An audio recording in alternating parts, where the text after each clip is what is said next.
আসন্ন ত্রয়োদশ জাতীয় সংসদ নির্বাচনে স্বামী হয়েছেন এমপি প্রার্থী আর তার স্ত্রী হয়েছেন নির্বাচন পর্যবেক্ষক। নির্বাচনের যখন বাকি আর কেবল 1 মাস, ঠিক তার আগে সামনে এলো এমন ঘটনা, যা কিনা প্রশ্ন তুলছে কতটুকু স্বচ্ছ হবে আগামী নির্বাচনে ফেনী 3 আসনের ভোট গ্রহণ। ত্রয়োদশ জাতীয় সংসদ নির্বাচনে ফেনী 3 আসন থেকে সংসদ সদস্য পদে নির্বাচন করছেন বিএনপির ভাইস চেয়ারম্যান ও ব্যবসায়ী নেতা আব্দুল আউয়াল মিন্টু। এদিকে তার স্ত্রী নাসরিন ফাতেমা আউয়াল নিয়েছেন নির্বাচনে পর্যবেক্ষক হওয়ার নিবন্ধন। নির্বাচন পর্যবেক্ষণ করতে স্থানীয় পর্যায়ে 81টি সংস্থাকে নিবন্ধন দিয়েছে নির্বাচন কমিশন। নিবন্ধিত সংস্থার মধ্যে রয়েছে নাসরিন ফাতেমা আউয়ালের নাম।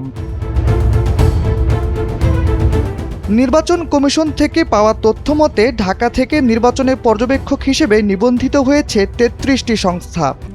RICL TMX, যুগের পর যুগ স্থাপনা থাকে মজবুত।